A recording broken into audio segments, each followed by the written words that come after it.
Hey guys, how are you all doing? You okay? Awesome. So my name is Jaime. I'm going to be the host for tonight. So welcome to this month's edition of GlasgowJS. If you're new here, then you're in for a couple of awesome talks. If you have been with us for a while, then you know the deal. So tonight we've got two great talks coming to you from Jaime Torrealba and Kat's Kmiotek. Yes, I've been practicing. Jaime is going to talk to us all about TresJS. He's the kind of person that thinks JavaScript can only get better if it's done in 3D.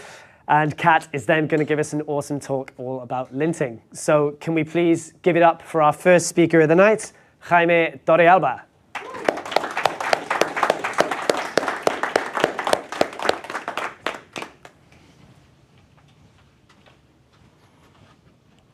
Let me check here. Everything works. So, hello. Let's start by asking you, have you ever worked with 3D? Good, one hand, good. And the rest? No, no problem. Then you are the perfect public.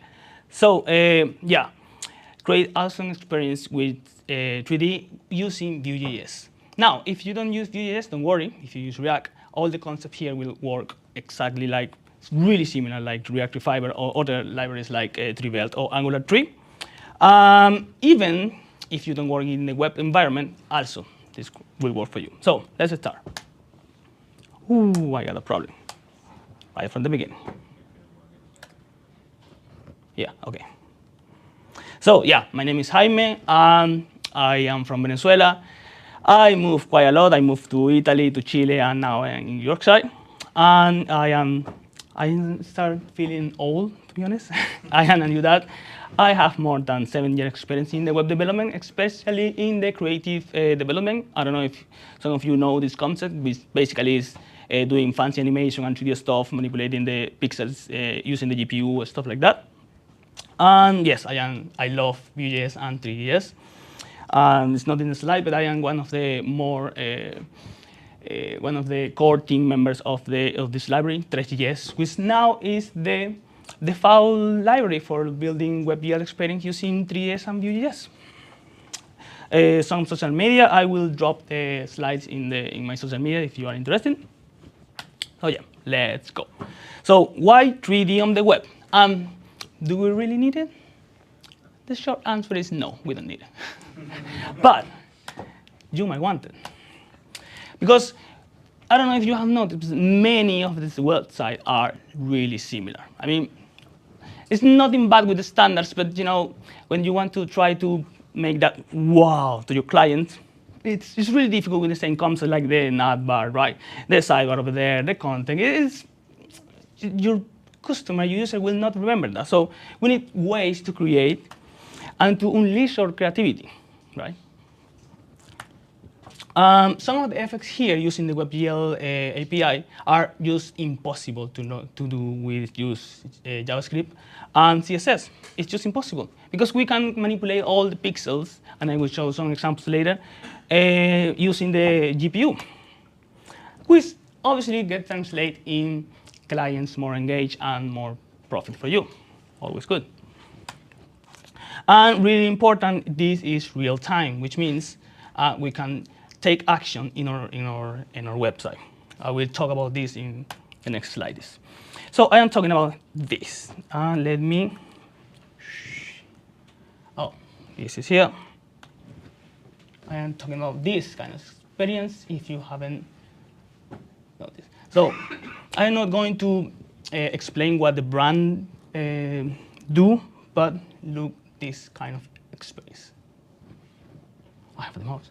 So here we can see how they are, in a minimal way, creating this immersive experience, obviously putting some data. And I can, even moving my mouse, right, interact with the scene. We have some lights over there, like the sun, etc., right?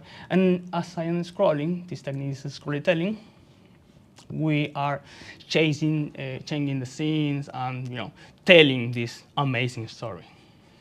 There are much more other examples, and I love this one. So something important here. This is built with 3JS, not with TresJS, but everything built with 3JS works with TresJS. This is a little complex. Let's go.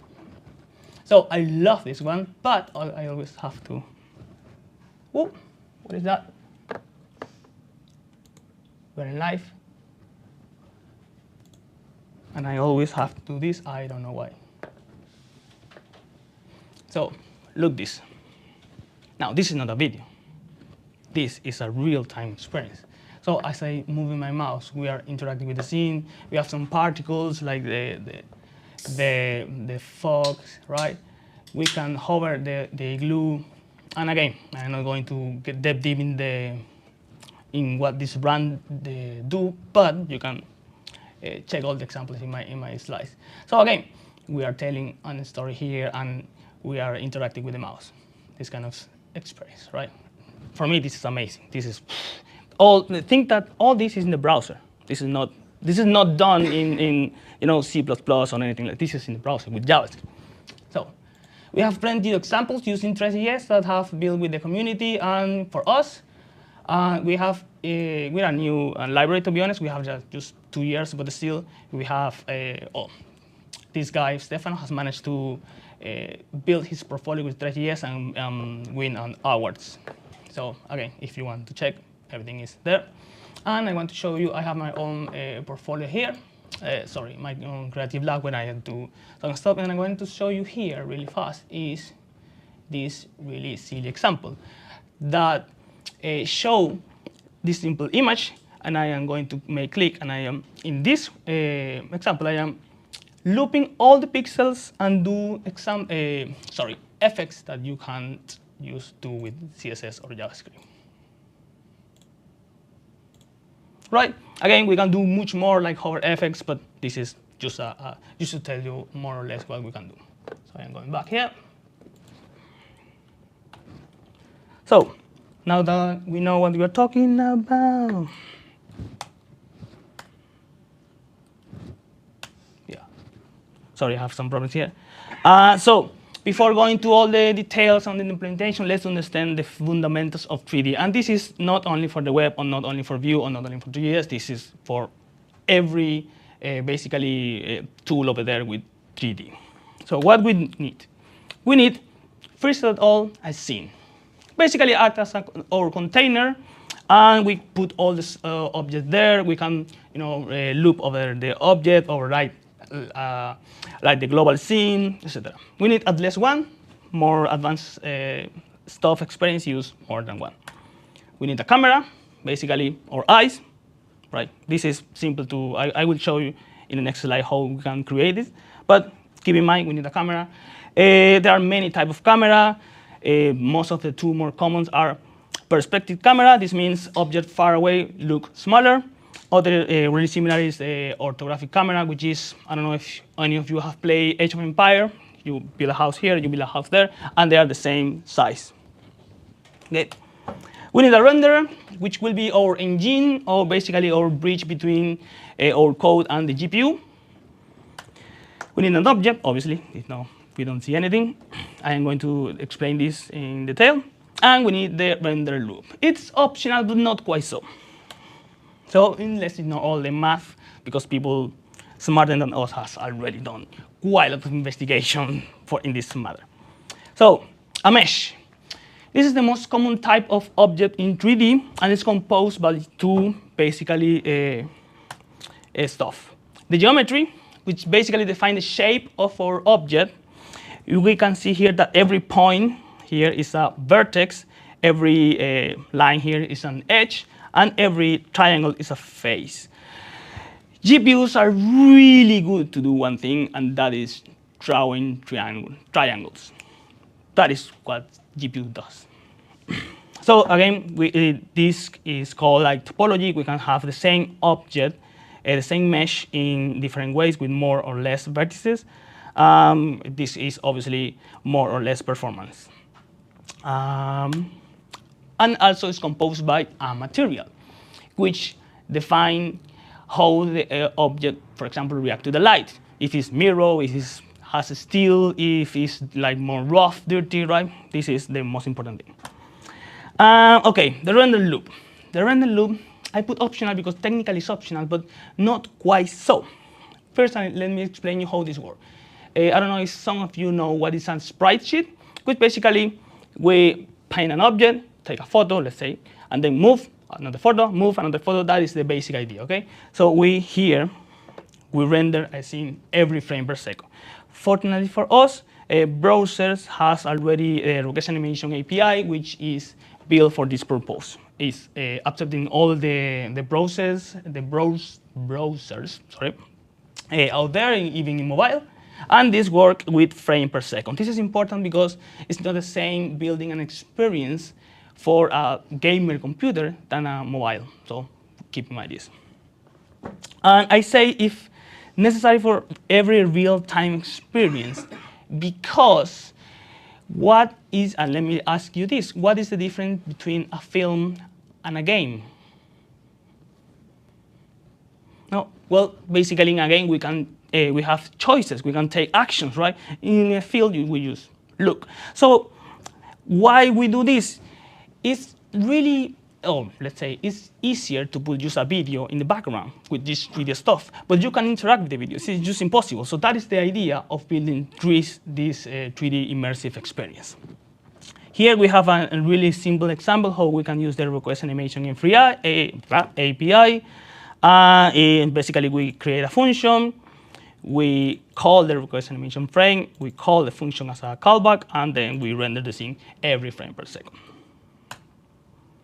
So it is a lot, and we are just with the simple stuff.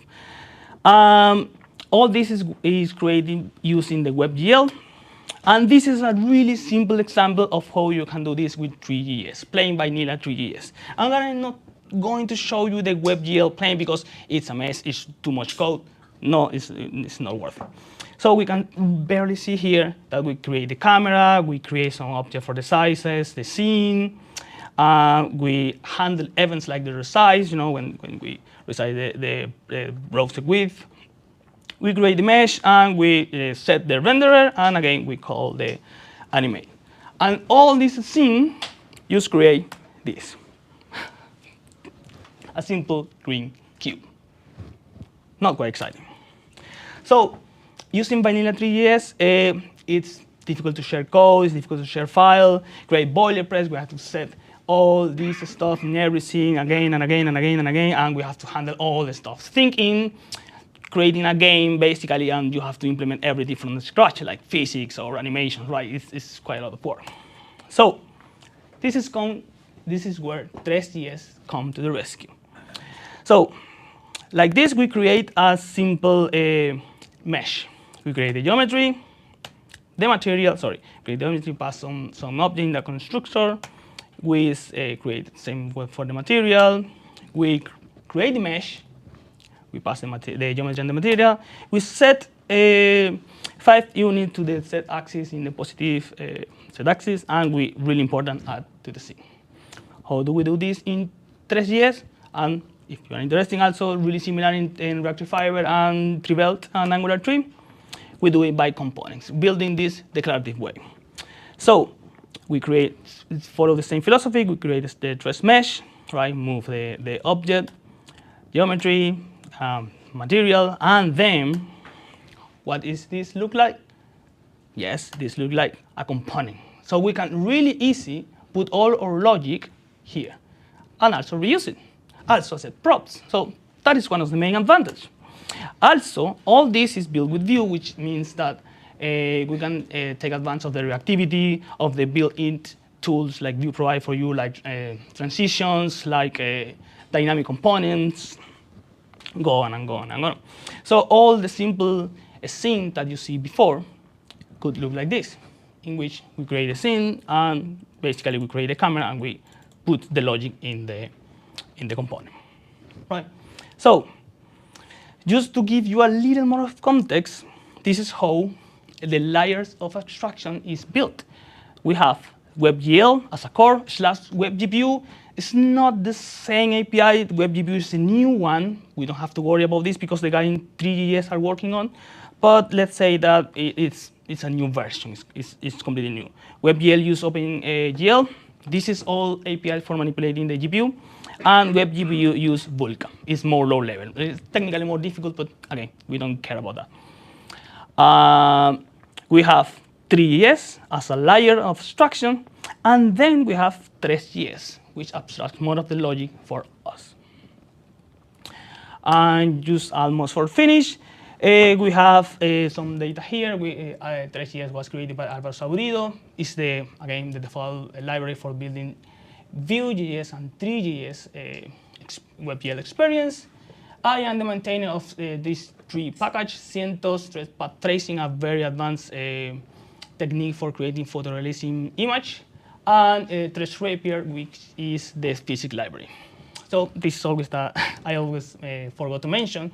As we build experience with TresJS, you can take advantage of the ecosystem, which means implementing physics is really easy to use with this library because it's built-in. We have a bunch of stuff in GitHub for the time that we have, and a very amount of K. It's used by a lot of developers, and we have an active community in Discord too.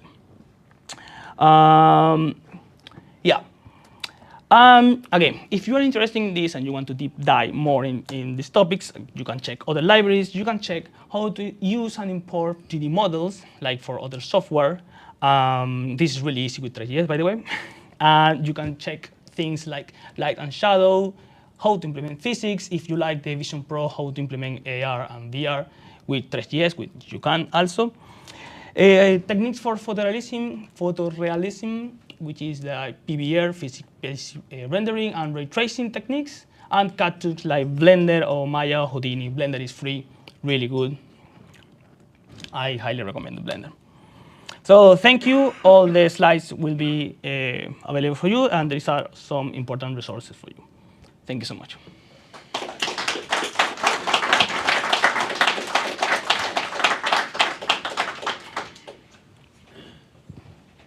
Awesome. Thank you very much, Jaime. Do we have any questions for him? Cool. Can we get a microphone down here? I should not do that. Should leave it, just in case.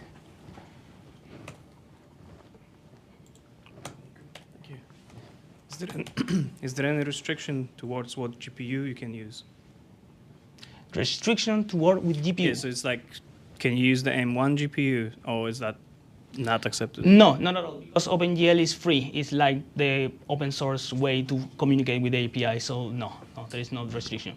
If you want to use your own hardware, like Metal, which is the one in Apple, you can do it in the web. Unfortunately, for the web, you only have a WebGL and WebGPU. Cool, thank you. Anyone else?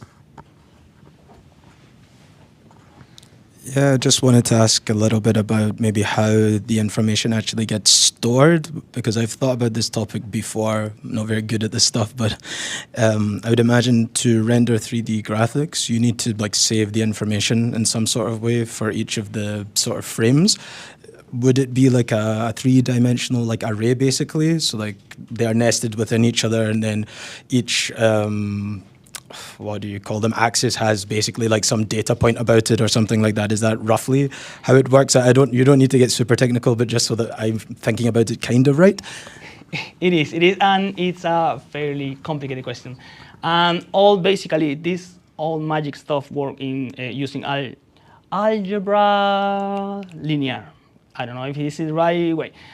With this use matrices, which is an array of numbers. And all this is stored in buffers, what we call buffer. Now, if you use plain WebGL, you have to store all the buffer by yourself, which it's a mess. But fortunately, if you use TresJS or TresJS, you don't have to worry about anything of this. Of course, you can save, if this is the question, you can save the 3D model in, for example, local storage, all the data, and you can apply some cache and stuff like that. But you don't have to worry about the buffers. Another question down there? Yeah. So, just keep this for the live stream. okay. Does it work? Okay.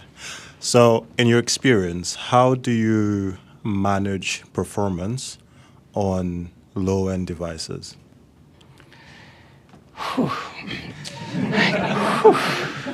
Now, creating really good responsive experience, immersive experience, is always a little more tricky, right? There is no magical trick. It's basically handle really well your models, because this is the main source of data. Handle your events. Again, you have to, let me think what the right word is. You have to manage really well the frame per second. This is one of the most common mistakes, because if you just put a number, let's say I want this experience run in every frame per second, just playing like that. You will have, with computer, we have 120 frame per second, and you have mobile with 30. Right? This means that your immersive experience will run way faster in your computer and not in your phone. This you have to handle, this you have to control. Yeah, it's tricky, it's not easy, I think.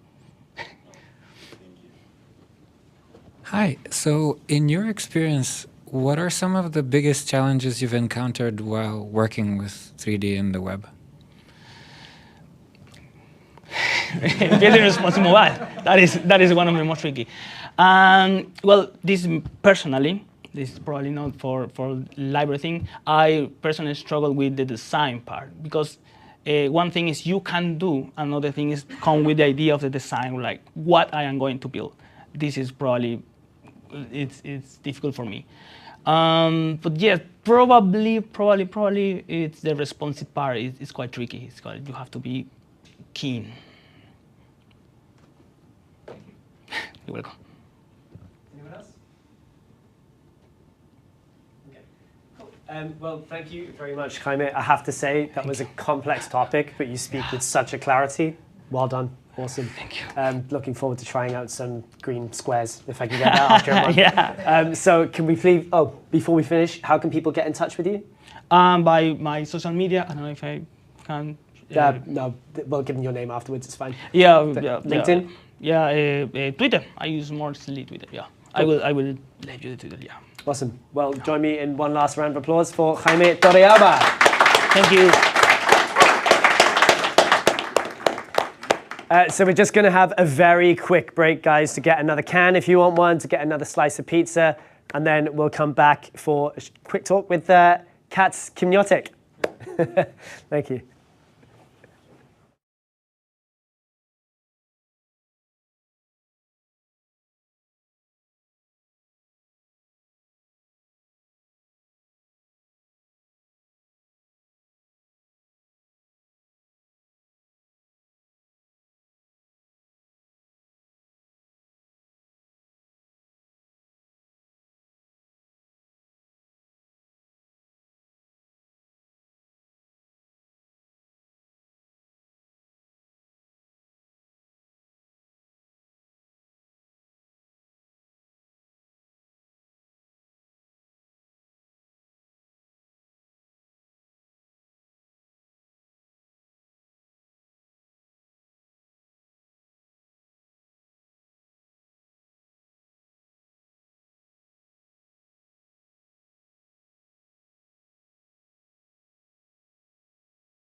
Could you do the talk instead of me? Could you do the talk instead of me? You want me to speak? Yeah, I can probably talk about linting for 20 minutes, not a problem, yeah. All right, guys, we're going to start back then. So our next speaker is going to talk about a topic that maybe isn't quite as flashy as TresJS, but is just as important.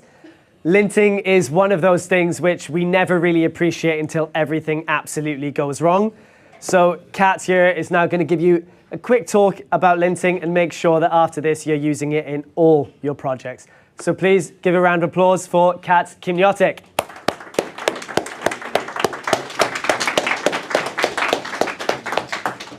Okay. Hello, everyone. So yes, my name is Kat Kmiotek. I work as a quality engineer at Houseful. Houseful is a brand behind Zoopla, behind Alto, Prime Location, Yorkies, Calcasa. So if you are looking to buy, sell, rent, own, or let the house or flat, you probably use one of our tools. And today I will be talking about Linter DIY. So I'll explain how Linter works. I assume that some people in here use Linter day to day.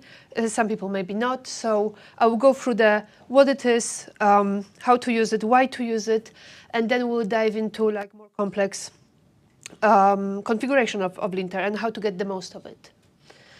As an example, when we'll be talking about the Linter, I will be talking about the ESLint library, npm package. So yes, what is Linter? Linter does static code analysis, so means that your code doesn't need to be executed for Linter to highlight the issue and to run against your code.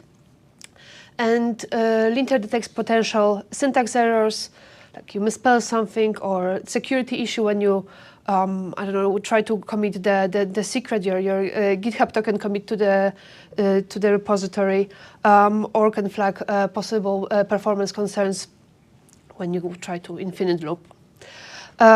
Also can be used to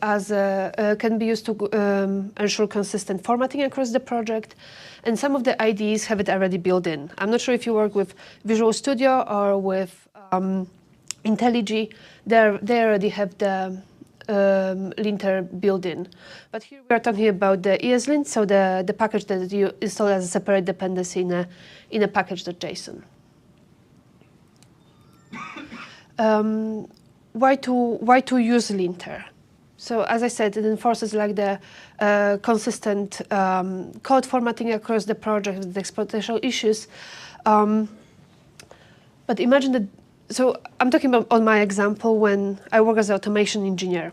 We have, and it is common that automation engineers come from the different backgrounds. Some work in Python, some on Java, and here we work on a JavaScript project, and each of us has different, I wouldn't call it coding style, I would call it like habits, let's say from Python or from Java, how we, let's say, call variables and so on. So we would agree on a consistent for our project formatting and rules. And this way we would have the consistent, then readable, and then easier to maintain the code of our project. So whoever would join our team would be easier for them to pick it up, what is happening in the code base. Everything is just nice to read. In my opinion, using Linter in your project speeds up release cycle. I don't know if you ever had PR comments like missing semicolon, extra white space, await missing, something like this. In my opinion, it's just like this pull request ping pong when it's back for, and reviewing PR can take 1 day when it's just a small change. So once you have Linter fixing those small issues for you before you submit your PR, you can be sure that the reviewer will be just focusing on the code logic rather than the formatting.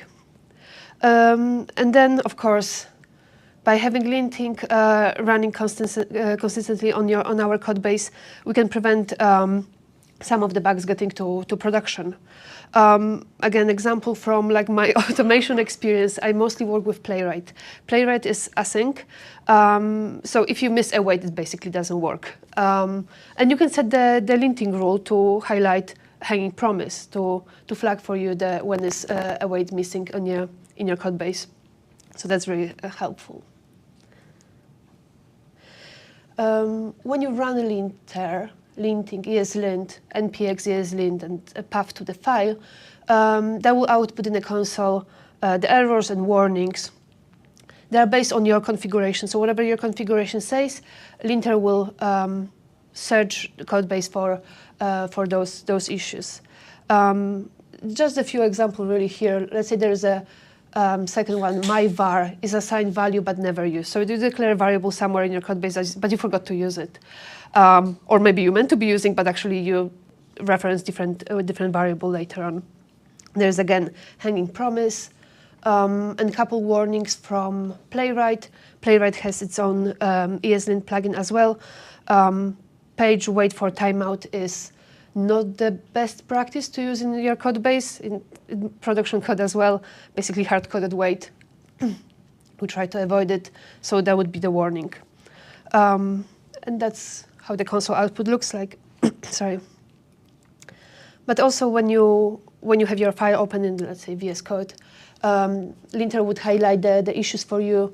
Let's say, declared variable but never used, duplicated exports, or at the bottom trying to reassign the const.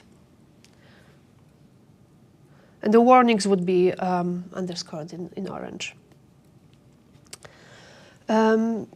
So linter can suggest you how to fix the issues if they are fixable. Let's say convert const to let, then you can reassign the value and everything is good. Or you can, or ESLint allows you to skip the rules. So ignore the next line and just ignore the issue in the next line, or ignore this particular rule for the whole file. And here are just a couple examples on the top of the file and halfway through. So everything, as I mentioned before, but configuration of the linter is, that's what linter respects as something decided by you, by your team. And you can create their custom rules. You would extend probably from recommended plugins. But if your project is framework specific, let's say that you work with React or you work with Vue, you can install one of the plugins built for this purpose, for those frameworks, like ESLint plugin React or a plugin Vue, just npm install. And you will be following best practices recommended by those frameworks or by tools like for TypeScript. Again, I work mostly with Playwright, so there's also ESLint plugin for Playwright. And those are like the recommended set of rules. But also, some of big names decided to open source their configuration of ESLint, which is quite cool. You can install Airbnb plugin in your code base, and you can code like Airbnb engineer or Google engineer. I used to do it. I used to using those plugins, but then realized that I keep skipping some of the rules or ignoring them or changing them. So I thought maybe no point to use it. Maybe they are too opinionated for me. But I would definitely like recommend to have a look. Maybe that would match your needs. And of course, when you add the linting to your project, there are some considerations. Some people really liked it. Some people think there's just an obstacle on the way to committing the code. I heard that errors appear as I code. That's true. That's probably you worked with it before. It's such a context switch when you type and the linter highlights that this variable is declared but never used. But I'm in the middle of something that will use this variable, and then you totally context switch, try to make linter happy, and then you forget what you were actually doing. So this is small distraction, but you can also configure linter that will be running on a saving file, or maybe you want to disable it at all and then just linter at the end. This is up to you. I keep ignoring rules. So again, giving example. I work on one of the projects I work on is quite small, slow and big application. And we had to, in many places, put the page wait for timeout in the playwright. And then we were skipping this rule, like skip next line. And at some point we just met and we were like, listen, we keep skipping this rule. Is there a point of having this rule if we know that application requires some additional hard-coded wait? So then if you keep skipping the rules, is there even point of having them? You can control it with the configuration. False positive errors. That happens when you are like, oh, it's just the linter. Linter highlighting is in red is fine. It's linter highlighting is red, and you keep skipping this, ignoring it. When sometimes, for sure, might be like linter might be complaining about not used variable, but might be complaining about you trying to assign variable, which is the issue. And also adding linter to mature projects is a big task. I don't know if any of you ever tried to do it. Once you will install the ESLint and add even basic configuration, you need to be ready for lots of refactoring. So I would advise on having sufficient test coverage before doing it, or plan it as a small task, like a migration really to project following linter rules. Yeah, but then from this task like, oh, I'll just add the linter, that will help the whole team, that will be actually big task and few good tickets on the Jira. How you can level up with your linting knowledge and the configuration you use. So I was doing it for a while. I was reusing my configuration. So I made it like perfect on one of my projects, and I would keep copying it from one to another. My GitHub, few of my repos probably have the same configuration, because whenever I would create like my personal project, I would just copy over the configuration that works for me. So that's the option. You can create your own module, npm module, that you can publish to either GitHub registry or npm. You could keep it private or public. Maybe your team or your company will decide to do it, like Airbnb or Google did, or you can create your own package as well. Or you could create your custom rule, because there is lots of rules out there you could use from TypeScript, from different frameworks and so on, but maybe there is something your project specific. And now I will explain how you can approach it and what is needed to understand how linter works to create your custom rule. That will look something like this. Oh, I wanted to mention that ESLint docs are really good in terms of guiding you how to do it, to create your custom rule, how to deploy your npm package. They have it covered, because ESLint is built to being extendable, and you can contribute to it. That's how it would look like. That would be the file with the rule defined. So here's the example of, there's a new starter in my team who worked with Python before, and I keep seeing the snake case everywhere. And the reviews are constant, the same. So we decided to do our own rule, camel case convention. And I believe that what you see on a screenshot on the left top corner, there's probably not very readable what is happening there, but that's the purpose of this talk. We'll go through it, what is happening there. And then in your ESLint configuration file, you would just extend it from custom, and then use custom camel case convention and error on when someone will call variable not as intended in a project. So from here, we'll be talking about a few interesting subjects. So we mentioned static code analysis, parsing. We'll be talking about parsing, tokens, and abstract syntax tree. I absolutely love abstract syntax tree. I think it is really, really good to know what it actually does. So when you have linter, so when linter runs against your code, it takes the code input. At code input, in general, there will be like the whole file, right, or whole program. And then so for our example is a const my variable equals 42, semicolon at the end. So linter takes this code input and parses it into tokens. So basically separates each of the parts of this program into tokens, and understands each token as a different type, translates it to different types. There is a JSON on the bottom. You can see that keyword is the first type of the token, which is equal of value const. Then you have identifier, which is the label on a variable, punctuator, numeric value, and then punctuator at the end as a semicolon. There are quite few categories of tokens, so could be exactly keywords, which example is a const, let, if, so on. Identifiers, so there will be labels on a how you call your function or variables, and then literals, it's value, operators, template, comments, miscellaneous like end of file. That could be also white space and end of line characters as well. So once this const variable is translated into tokens, it gets parsed to abstract syntax tree.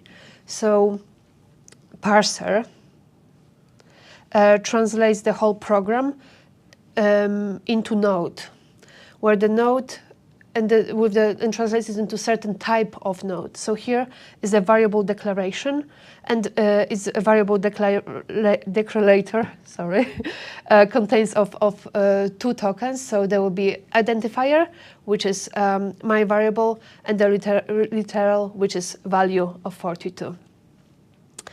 And then this is what linter gets as a value. And there are a few other types of the abstract syntax tree nodes. So the program is the whole context execution, where linter runs. So maybe one file or the whole directory, and then could be function declaration, variable declaration, if statement, for loop, and so on. Basically, it detects what type of node it is, and depending what node it is, then you can write your custom rule against. So now, maybe hopefully now it makes more sense that you pass the node to it on line 5, and then get the name of the node and do some assertion on it. ESLint also guides you how you can implement fix if the problem, like here, when you just change the casing of the variable, can be easily fixable, so you can provide the fix for it as well. And I mentioned that abstract syntax tree is a really interesting concept because it's used all over tools that we use day to day, like code coverage tools, security and vulnerability scans, code generation tools, compilers. Babel is using it, Webpack is using it, IDEs, so those the big ones. I call them big ones. They are just heavier, and refactoring tools and all code formatters. So that's the technology that runs under the hood of those tools we use day to day. And before we finish, there is this useful website, Abstract Syntax Tree Explorer. You can paste the code and translate it to the tree. Mentioned before, ESLint docs are fantastic to guide you through building your own rules or deploying the package with your own configuration.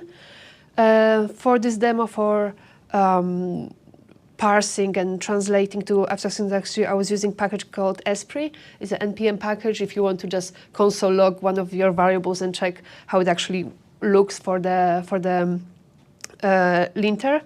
That I would recommend this package. How ESLint works with Biome. I don't know if any of you decide to use Biome. So there are quite two different concepts. Biome is built with the purpose of lightweight and fast, where the core of ESLint is extendable. So if you are thinking about your own rules or use with particular plugins, as I do, that they are not part of the Biome yet, that ESLint is probably better for you. And before anyone will ask, yes, I like pre-commit hooks. I think that fixing issue before you commit them or before you show PR ready for review is a good idea. And quite recently, I discovered the pre-commit package, which is, I believe, Python package, and I use it for non-Node projects. So if I work mostly with, let's say, with YAML or with Terraform, I will be using pre-commit and actually have it combined together, linting and pre-commit when there is a few languages project. And thank you. That's all from me. And also wanted to mention that we are hiring. We are looking for React developers, not .NET developers, and you can visit our website. Thank you. Awesome. Thank you very much, Kat. Honestly, have to say, I've never seen someone's face light up as much as yours when they say abstract syntax tree. I know, it's Look at cool. it, see what I mean? Honestly, it's worth mentioning, in a conversation, maybe job interview. So do we have any questions for Kat? Go on up here.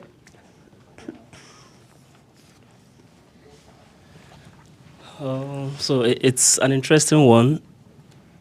My question is, I would have loved to see how it runs as whether you say it's a plugin, right? ESLint is an NPM package.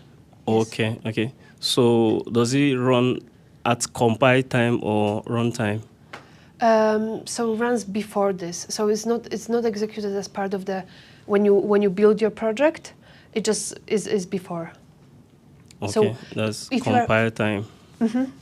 So if you are thinking of adding it to your project, like have a look at ESLint docs. Really, it's just like step by step how to add configuration, how to add the ESLint ignore because maybe you don't want to lint some of the files, and how to configure it as part of your package.json scripts. Okay, okay. So the last question is, I saw you say it's abstract some libraries that do check for vulnerability and security. Mm-hmm. So Lintel is able to detect if somebody has made some error, written some logic or some implementation that would lead to SQL injection, as in, like if someone has commit some, okay, I would call it an error, or okay, if someone writes a code, if mm-hmm. you don't properly check your code, the code might be prone to some security issues like the SQL injection. How is he able to detect that? So for this purpose, I would recommend using SonarQube. SonarQube can detect that sort of issues for you, and that's exactly how the abstract syntax tree does. Goes through your code, translates the code input into tokens, and then parse them into a syntax tree. And the SonarQube would have the rules validating on a certain way for this abstract syntax tree. So in that case, you're not only using Lintel, you are also extending to SonarQube. Well, that's how I would use it for like the SQL injection. So I think so. That would be probably the best. I'm not sure. Never worked with having to deal with SQL injection in one of my projects. So I'm not sure if there is a rule for ESLint, but I believe. Okay, that's fine. Maybe I would like to explore it. Thank you. Okay. Another question to this?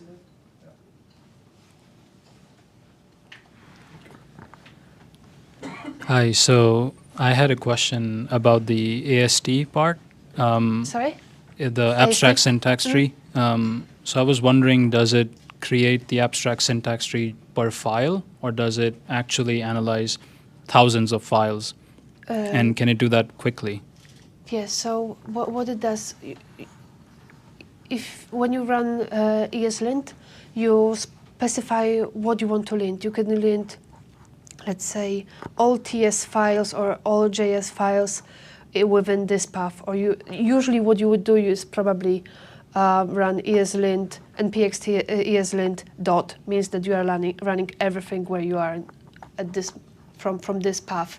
So you can specify it for just one line, for one file. Sorry. So Yeah, no, that makes sense. Yeah, I was just wondering, like in the IDE, when I have a file open, I think it will shout out the errors in that file. So I was just wondering, does it actually have the context of the entire code base, which could be millions of lines? Yeah. Or does it just think about that file? No. In an entire code base, because that's how you have your linter configuration configured. I don't know, like, let's say, that's my example. Me working with the not linted code, so I would see the red errors in even files that are not open. Okay, yeah, no, that makes sense. Thank you. We have another down the back. Yeah. Pass another. Oh, sorry. Here you go. Just for the live stream. Thank you. Hi, thank you for the presentation. That was great. I just wonder what do you have in mind? Like, what is kind of your vision with the DIY linter you're building? Sorry, I cannot hear. Sorry, no, yeah, I know. I think this is just for the recording. I'll speak louder. I just wonder, what is your vision for the DIY linter you're building in terms of functionality and kind of where do you want to take it? To what stage you want to take it? When you would build your own, or? Yeah, like, so yeah, the way I understand is you have kind of built this with the company you're working with, or am I wrong? No. No, so that was more like a guidance. If you would decide to build your own rule, let's say as a team you would agree that, I don't know, we don't want to allow from this workspace, from this PNP workspace to importing from another workspace, you may want to create your own rule that disallows those imports, or something that would work for your team and makes sense for your team. Right. Okay, makes sense. Thank you.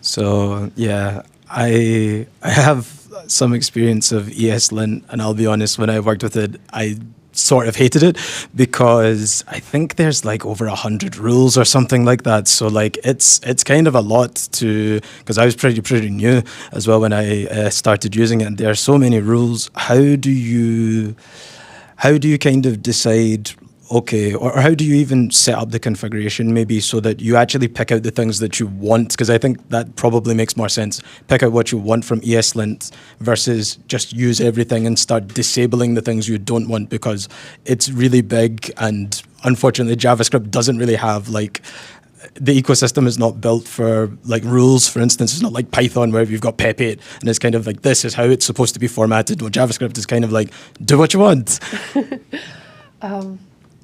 That's a good question. That's a good question. I would probably start with extending from recommended for the framework you are working with, and then, because purpose of having linter in your project is that you don't work yourself. There's a team working on it. So I would start with discussion with the team. What works for us? What we, I don't know. Let's get the consistent semicolon at the ends, or a double quote and single quote starting from it. Just start from discussion, and then as you would be working, you will have more, because you are extending from best practices. Yeah, like if let's say for the framework, for if you work with React, let's follow what the React team is suggesting and then see if that one works. I think that's everything. So please give it up for the lady of linting, the queen of abstract syntax trees, Kmiotek. Well done. Awesome job. Right, thank you very much, guys. We hope you've enjoyed both the talks tonight. We've had TresJS by Jaime Torrealba and linting DIY with Kmiotek. So we have more events coming up in the future. You can join us next week at the Edinburgh JS event, which I believe is on Tuesday. Is that correct? Tuesday, awesome. And we'll also have our GlasgowJS meetup again next month. We are always on the lookout for new speakers. So if any of you have any particular topics that you particularly are interested in, then please get in touch with us on our Discord server, LinkedIn. You can go to scottishtechnology.club, which is the new website that we're kind of using at the moment, and suggest a speaker, a talk there. So I think now we're probably going to go over to Hootenannies, right? Is that the bar? For a drink, if you want to do some networking and just keep the conversation going a bit. But otherwise, we really hope you've had a great night, guys. And thank you once again to our amazing speakers.